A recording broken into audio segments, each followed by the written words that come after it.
we're back once again with another sport topic, and today we'll talk some football, Houston Texans football. Today we're going to talk about this pass rush starting to get scary, ain't it? And we're going to talk about one person in particular. We're going to break it down. Before we get into that, like I told you before, if you're liking the content, man, make sure you're liking the channel. Make sure you're watching all the videos, you commenting on all the videos, you liking all the videos, and you sharing all the videos on all social media platforms, Instagram, Twitter, Facebook, TikTok, Snapchat, any type of social media platform you use. Make sure you share on the same social media platforms. Also, follow me on social media as well. A link in the description below. We still in the race to get to 6,000 subscribers. You know what that means? I need you to tell a friend, to tell another friend, so they can tell a friend, so they can tell friends, they can tell some more friends, and they can tell some more friends, and put them on game with the channel. Make sure, man, you tell them, put people on game with the channel. We still in the race to get to 6,000 subscribers. You know what that means? I need you to like, share, subscribe. I need you to do your part so I can get to 6,000 subscribers. Really, really appreciate that. I really, really need your help. Now, let's talk about, because we seen what the Texans did on Sunday versus the Tennessee Titans after getting a season high 7 sacks.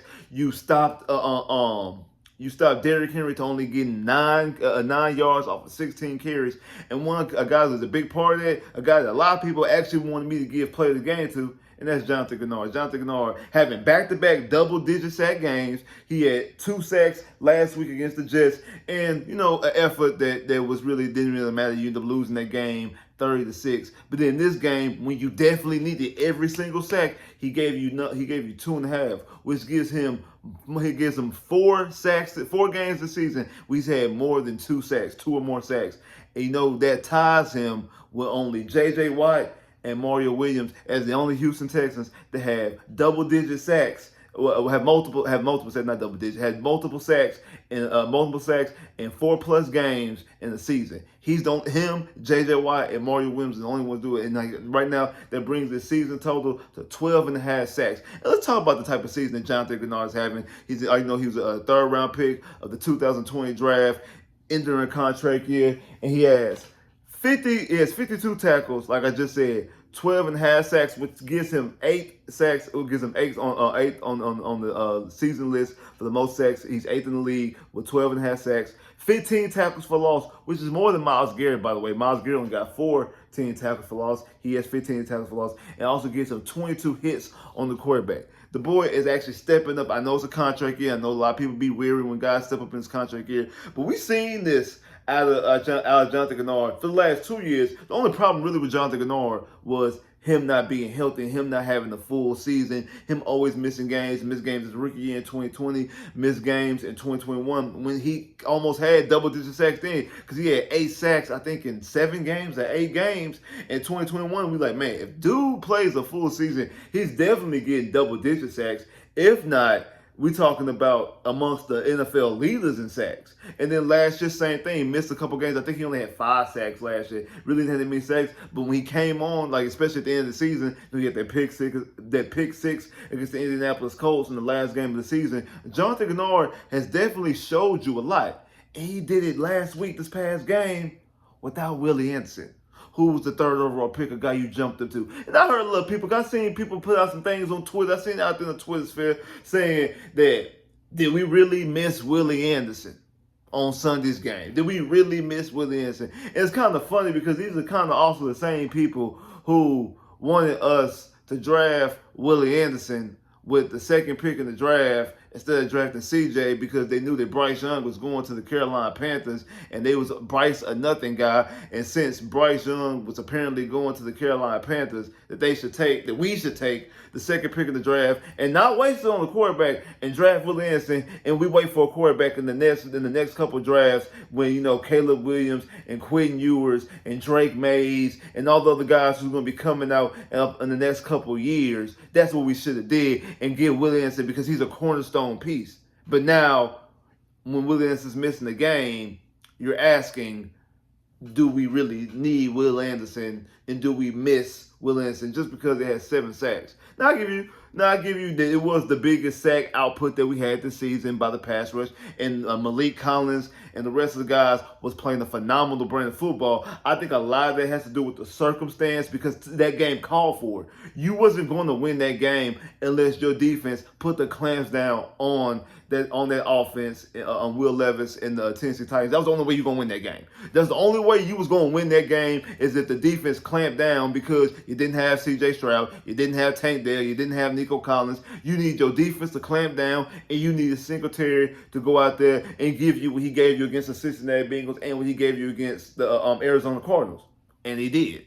You need Kyrie Fairbairn to go out there and have four field goals, 2 plus 50-yarders, and he did go 4 for 4 and 2 plus 50-yard field goals. You did that. You needed your DBs to go out there and make plays on the football and break on footballs. You had your two corners both have 2 pass deflections. One gets an interception, and your safety that finally showed up give you 2 pass deflections as well. So you got 6 pass deflections from your three of your key DBs. Three of your four key DBs, you got pass deflections and actually got a turnover against.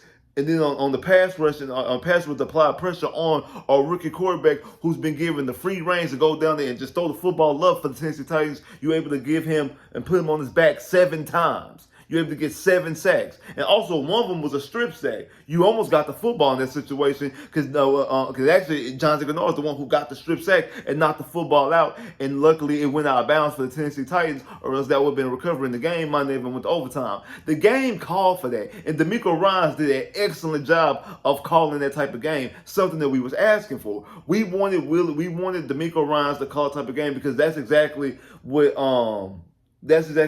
Robert Saleh did the week prior. Robert Saleh the week prior called that type of game, had the defense put the clamps down on the Texans offense the week before in the rain, in the slop, and all that type of stuff like that. That was the way they was going to win that game. The only way the Jets was going to beat us was the way they beat us. It's make sure they put the clamps down on the offense, and the offense could never keep going. They was able to use their running game, even though Zach Wilson was able to get guys wide. The offense did scheme. They receivers wide open. Zach Wilson made the plays we need to make. And a lot of those yards was yards after the catch. But he still got over 300 yards and 2 touchdowns. That's the game plan that the Jets needed to win that game. They had to do that. That was the only way they were going to win that game. You see, they weren't able to do that this past week against the Miami Dolphins, and that's the reason why they got shut out against Miami, because they weren't able to do that. You had that yesterday's game rather, called for that. That's what it called. Like that's what the Titans game called for. So that's the reason why you had your best sack output. That's the reason why you had the going into that game, the 8th best rush defense in the NFL, the 8th best rush defense in the NFL called for that, and it ended up being the 6th best rush defense because the way you was able to put the clamps on the offense. The offense only had 1 drive throughout the whole game. Realistically, that Titans offense only had 1 drive, and that was the opening drive of the game. That was the only drive they really had, even though I know they ended up getting the field goal later on in the game. But the only and I think that, if I'm not mistaken, if they actually got those points on a shorter drive because our offense really couldn't move the football. But another one, 7 of their points came from a pick six. Pick six and obviously the extra point. So a touchdown and the extra point came from their defense. So if we don't throw that pick six, they're only putting up 9 points because they missed the extra point. So their offense only mustered up 9 points throughout that game. The offense only mustered up 9 points throughout the game and only had 1 good drive because the defense had clamps. I'm not going to sit here and say it's because we didn't need Willie Anderson, because the game against Denver, we not winning that game without Willie Anderson.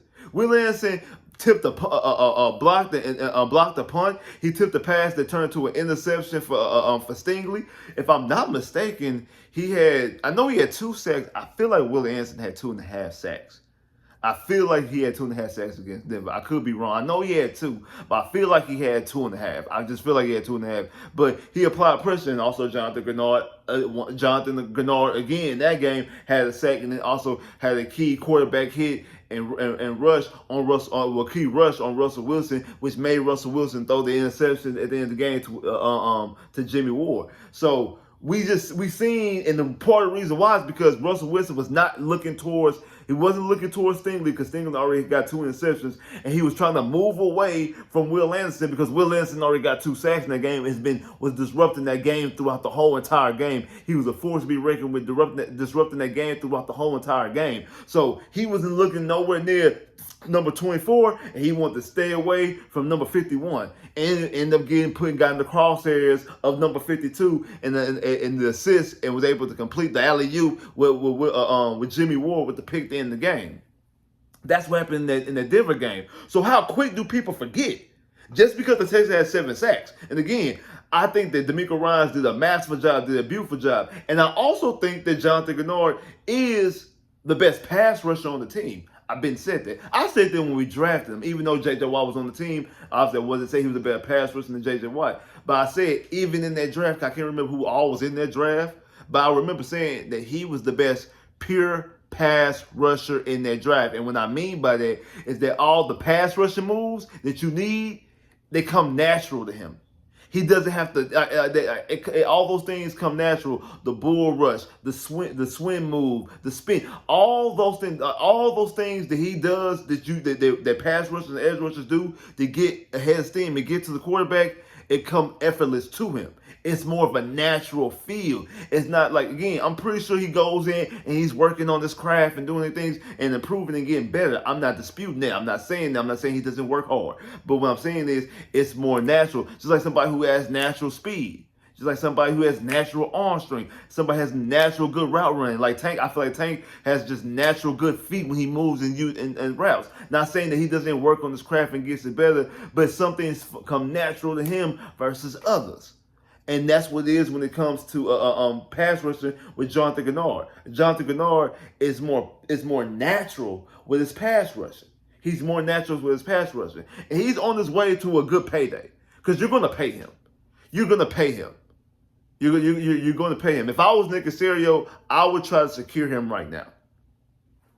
Just me, if I was Nick Caserio, I would try to secure him right now because I don't want him to go into a chance that he will either test the market or you're forced to franchise tag him or anything like that. I'll just go ahead and pay him right now before the price tag starts to get hot because again, there's 3 games left. He's at back-to-back games with 2+ sacks. 3 games left. He already has 12.5. I can realistically, with 3 games left, all he needs is 2.5 sacks. All he needs is 2.5 sacks to get to 15. I think he's going to get plus 15 sacks. And that starts putting you in the company. When you start getting, like double-digit sacks is one thing. But you start getting 15 plus, remember the record is at 22? Isn't that the record? Like 22? Like 22 is the record? So you start getting the 15 plus sacks. Come on now. You start getting the 15 plus sacks. And again, you got Will Levis again, a guy you just had 7 sacks against. You're going to get him again. You're going to get Joe Flacco coming up this week. Joe Flacco coming up this week. In the Colts, it might be a little bit hard to get your hands on the Colts, but it is Gardner Minshew. I can foresee him getting some sacks in these next 3 games. Willie Anderson withstanding him being there or not. And the thing is, you like to see that you were able, that Jonathan Greenard does not need Willie Anderson to get 2.5 sacks. That's actually the beauty of it. Now okay, it's not just because when Willie Anderson is here, Jonathan Greenard is going to be freed up because they're going to be double teaming Willie Anderson or they're going to give Willie Anderson a lot of attention. And if they do start giving Jonathan Greenard a whole bunch of attention, that just opens up things for Willie Anderson. That's why it's perfect. I remember saying that coming to training camp that, hey, this pass rush, these 2 edge rushers is going to be similar to what was his name, Robert Mathis and Dwight Freeney in the Indianapolis Colts. How they was able to how both of them was dogs and both of them was able to come off the edge, able to get to the quarterback, especially when they had a quarterback like Peyton Manning that put points on the board. When the Colts used to put points on the board, that means that Robert Mathis and Dwight Freeney could pin their ears back and hand at the quarterback. That's what you have with C.J. Stroud. That's what you have with C.J. Stroud. We've seen this kid go out there, throw 400 yards and 5 touchdowns and put up points all the time. So he going to start applying pressure on the opposing offenses that they going to have to drop back and score. You have to, because when you have a quarterback like CJ, you have to outscore him. You're going to have to outscore him. And what is that going to do? Now that makes your 2 edge rushers, they can pin their ears back and go head hunting for the quarterback. They can pin their ears back and go head hunting for the quarterback. That's the reason why the 49ers went out there to go get Chase Young to pair him up with Nick Bosa. Because, hey, we got to make sure we can have somebody go after the quarterback. And you think it should have worked with the Chargers when they have Joey Bosa and have Khalil Mack, and I think Khalil Mack like 15. I think Khalil Mack has 15 sacks. It's just the Chargers themselves have been a dumpster fire all season. But you think it worked, especially with having old boy Justin Herbert and all the receivers that they got with the Chargers. You would think it would work, and it really hasn't worked out the way it wanted to. But it's working in San Francisco. We've seen it firsthand work for the Indianapolis Colts way back in the day. Well, like I said, with Dwight Freeney and Robert Mathis, we've seen it work before. Like we've seen this movie work before. We seen it work before, and I feel like it's going to work again. And we got the young guys to do it. Even though Jonathan Greenard, the issue, like I said, Jonathan Greenard was health, and we seen the flashes. We seen it with him, just wasn't able to stay on the field. Now this year he's staying on the field. Part of the reason why he's also staying on the field, let's be honest, is because he's not getting a lot of attention because you got Willie Anderson. You have Willie Anderson on the opposite side. But like I said, he's having multiple sack games. Multiple sack games in the season. He's had 4 of them in back-to-back weeks. The last 2 weeks, he's gone to the quarterback multiple times. Right now, he's 8th in the league in sacks. And if I'm not mistaken, I think he's like 11th or 12th in quarterback hits. 15 tackles for loss. He's getting to the quarterback. Something that Jadeveon Clowney, who we spent the number 1 overall pick, couldn't do. He never had double-digit sacks in his career. The highest he's ever had, I think, was 9.5. I think he's at 9.5. I know he's had 9. It was either 9 or 9.5. He's already got 12.5. He's already got 12.5. And 3 games left to go in the season. And don't give me, it's an extra game in the season. Okay, cool, it's an extra game in the season. In Jadeveon Clowney's situation, he already has 12.5, still got 2 games left to go. Against quarterbacks, so I feel like he could probably get 2 more sacks. I feel like he can get 2.5 more sacks in the next 2 games, let alone in the next 3. I feel like that, to be honest, at 12.5 with 3 games left to go with these quarterbacks and these quarterbacks that we got coming up and the situations that we got coming up, and 2 of them at home, which means the crowd could be rocking. I think Jonathan Greenard could possibly end up getting like 17. I think Jonathan Greenard can get 17 sacks. I think he can get up to 17 because he needs 2.5 to get. He needs 2.5 to get 5. So he needs 4.5 sacks. I think he can get 4. I think he can get 4.5 sacks in the next 3 games. I really do. I think he can get 4.5 sacks in the next 3 games. They're not even 2 sacks a game. It's like a sack, it's a sack and a half a game. We'll get him there. So I feel like he can get it. I feel like he can get that. I feel like he can get 4.5. I feel like he can get 4.5 sacks these next 2 games to get him right at 17 sacks. That's what I feel like he can do because that's what he's showing you. A sack and a half a game for the next 2 games. I feel like out of these next 3 games, he's going to have another game where he has 2+ sacks. Against the Browns, the Titans, and the Colts, I feel like he's going to have another game where he gets another 2-sack game. And he's actually showing you exactly why he's earned the payday and why he's ended up being one of the top edge rushers in the league. Like, subscribe if you haven't, comment below. If you haven't, click that bell, get more videos. I holla.